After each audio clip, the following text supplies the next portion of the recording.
Bismillahirrahmanirrahim. Siap, Os? Siap, 1, 2, 1, 2, waktu itu. Oke.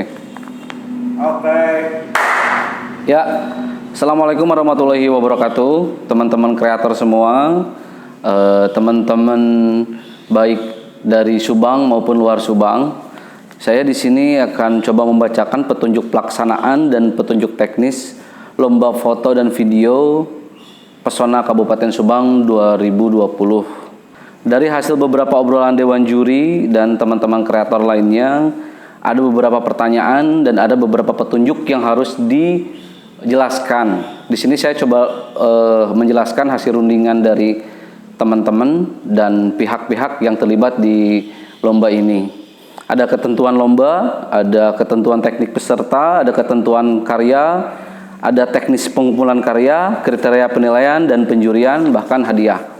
Yang pertama dari ketentuan lomba, saya bacakan ada ketentuan teknis peserta. Yang satu, peserta lomba foto dan video adalah seluruh warga Indonesia dari Sabang sampai Merauke. Jadi bukan hanya untuk khusus orang Subang saja yang mau mengikuti lomba, tapi terbuka untuk umum. Yang kedua, seluruh peserta wajib follow akun Instagram @disparpora_subang atau @subang creative hub dan Genti Subang. Itu wajib memfollow akun Instagram yang tadi.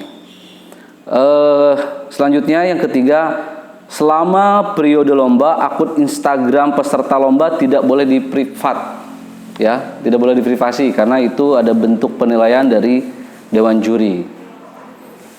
Yang keempat, setiap peserta diperbolehkan untuk memilih salah satu subtema lomba.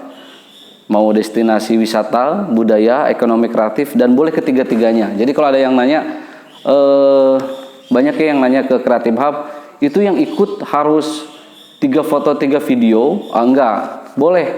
Yang penting dari ketiga subtema itu kalian ambil salah satu atau boleh ketiga-tiganya. Misalkan, saya mau ngirim dari 3 foto dan video itu saya ketiga tema itu, atau dalam satu video mau ada 3 tema itu, boleh, diperbolehkan.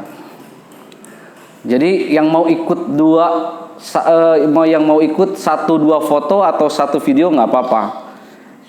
3 itu batas maksimal. Kemudian yang kelima, tiap peserta lomba diperbolehkan mengirimkan 3 buah karya. Itu foto dan video. Boleh, itu maksimal. Yang keenam, untuk 1 karya video maksimal berdurasi 1-5 menit. Jadi kalau kemarin ada kabar 1 menit, kita longgarkan 1-5 menit untuk video. Boleh, maksimalnya 5 menit ya. Kalau nanti pertanyaannya genrenya mau dokumenter, itu sengaja kita nggak masukkan karena takut terlalu membatasi Mau dokumenter, mau fiksi, mau dokumenter fiksi, mau lookbook, itu terserah. Yang penting itu tidak keluar dari tema yang ditentukan oleh panitia. Yang berikutnya, tiap karya foto dan video sertakan judul, deskripsi singkat tentang foto yang kalian ambil atau video yang kalian ambil dan lokasinya di mana.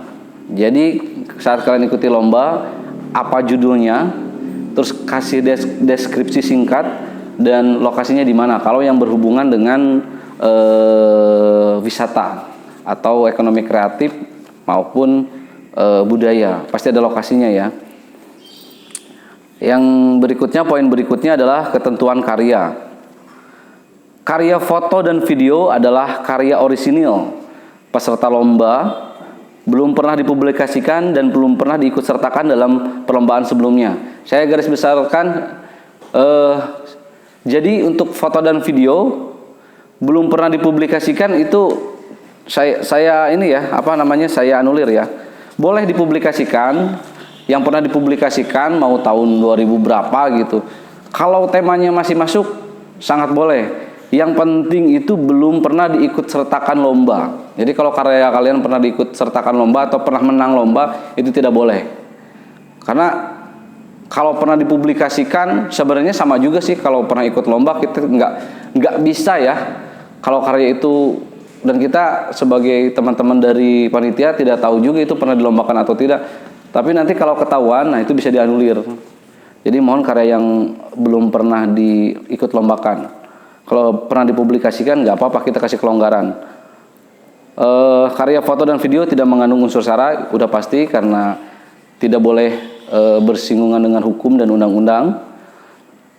Terus karya foto dan video dapat dibuat dalam bentuk vertikal ataupun horizontal.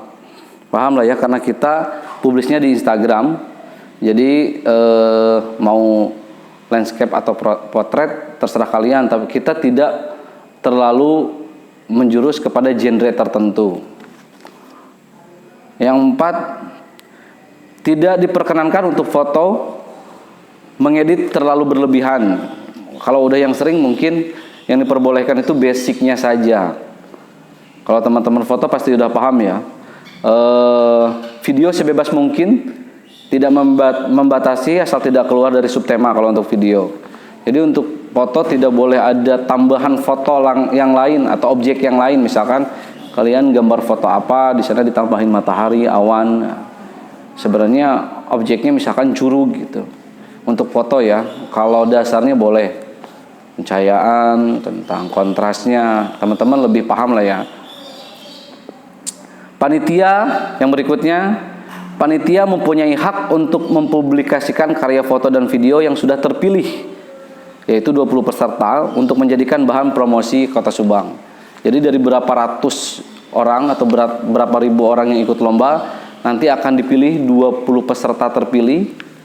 Nah, itu panitia berhak untuk menjadi hak Pemda atau panitia untuk dipromosikan, karena tujuannya itu dipromosikan Kota Subang tanpa menghilangkan nama kreatornya atau nama fotografer atau videografernya. Yang keenam, peserta yang masuk ke 20 besar wajib mengirimkan file asli foto dan juga video melalui email lomba@sch.or.id dengan format subjek, nama lengkap peserta, subtema lomba,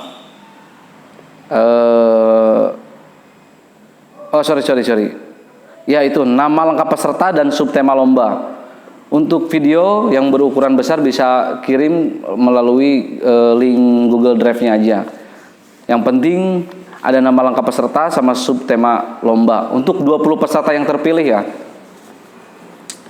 Yang berikutnya, apabila ada peserta yang terbukti melakukan pelanggaran terhadap peraturan yang telah ditetapkan, maka peserta akan didiskualifikasi dan pemberian penghargaan akan dibatalkan apabila peserta telah ditentukan menjadi pemenang lomba. Jadi dari 20 peserta itu yang tadi saya katakan, kalau kalian mau berbohong karya kalian belum pernah diikut sertakan lomba, tapi ternyata panitia mengetahui, itu bisa didiskualifikasi. Jadi ada hukum sosial ya. Sebagai konten kreator mungkin kalian bakal dites kejujurannya juga. Yang berikutnya adalah teknis pengumpulan karya. 1. Pengumpulan karya terhitung hari ini dan paling lambat sampai tanggal 24 November 2020. Panitia tidak menerima karya yang dikirimkan melewati batas waktu yang ditentukan, terkecuali panitia membuat kebijakan lain.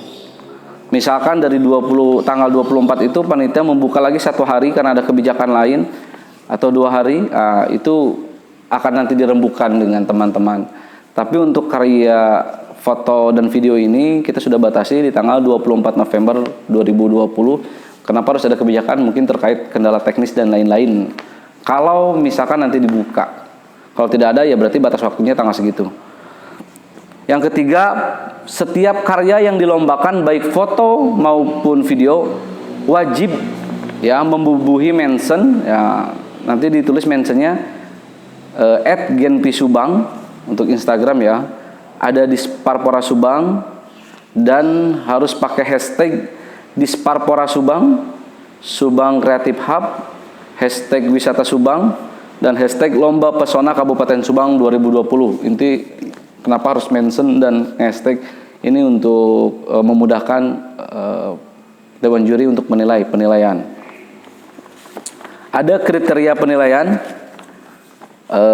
Ini kita generalkan ya untuk lomba dan foto karena hampir sama, terkecuali mengenai teknis karena itu wilayahnya nanti ada di dewan juri. Untuk yang generalnya, 1 itu isi kesesuaian dengan subtema. Karya kalian nyambung dengan tema yang diajukan atau tidak, tema yang sudah diberikan panitia atau tidak. Yang kedua, ide atau gagasan kreatif termasuk konsep ya. Dalam video itu penilaiannya pasti idenya dulu sama konsepnya seperti apa. Itu akan menjadi nilai tambah. Yang ketiga, teknik visual baik foto maupun video ya, dari komposisi, editing dan lain-lain. Itu ada dari ketiga tahap penilaian. Yang terakhir ada nilai estetik, nilai estetika. Itu mungkin dari kriteria penilaian. Saya ulangi, ada isi dengan subtema, ide gagasan, sesuai kreatif, bebas sekreatif mungkin, termasuk konsep. Yang berikutnya penilaian secara teknik visual, dan berikutnya nilai estetik, nilai estetika. Untuk penjurian karya dilakukan pada tanggal 25 November 2020 setelah terkumpul batas akhir. Kalau tidak ada kebijakan lain, kita akan tepat waktu. Yang kedua, pengumuman 20 peserta terpilih akan dicanangkan pada tanggal 29 November 2020. Teknisnya nanti dewan juri langsung. Yang ketiga, pengumuman pemenang peserta itu ada di tanggal 30 November kalau kita tidak ada kendala ya. Dan seperti biasa, keputusan dewan juri mutlak dan tidak dapat diganggu gugat.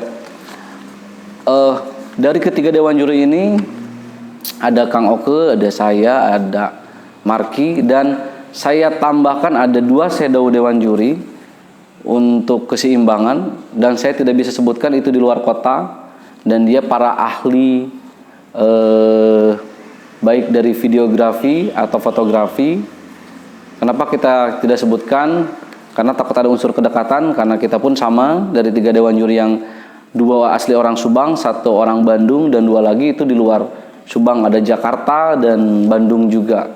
Dan 2 orang itu akan menjadi penyeimbang, dan kita tidak bisa sebutkan takut ada unsur yang lain. Ini dari dewan juri ada dari tim praktisi, akademisi, dan dari teman-teman kreator yang dia sudah terbiasa di bidangnya. Jadi teman-teman tidak usah takut, jangan karena kita ketiga bagian dari kita ada orang Subang, terus kita memenangkan karena kedekatan. Tidak, karena ada 2 shadow dewan juri yang nanti akan menjadi penyeimbang. Saya akan bacakan untuk terakhir, yaitu penghargaan dan hadiah.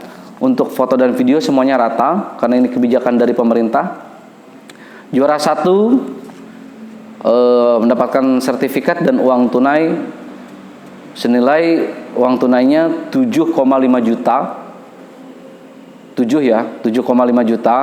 Juara 2 yaitu 5.500.000. Yang tadi juara 1 7.500.000. Juara 3-nya 4.500.000. Ada harapan 1 itu 3,5 juta. Harapan 2 2,5 juta dan harapan 3 1,5 juta. Itu kebijakan yang ada di pemerintah. Semoga semuanya jelas. Selamat berkarya teman-teman. Kalau ada pertanyaan boleh nanti DM di Creative Hub. Terima kasih. Assalamualaikum warahmatullahi wabarakatuh. Selamat berkarya.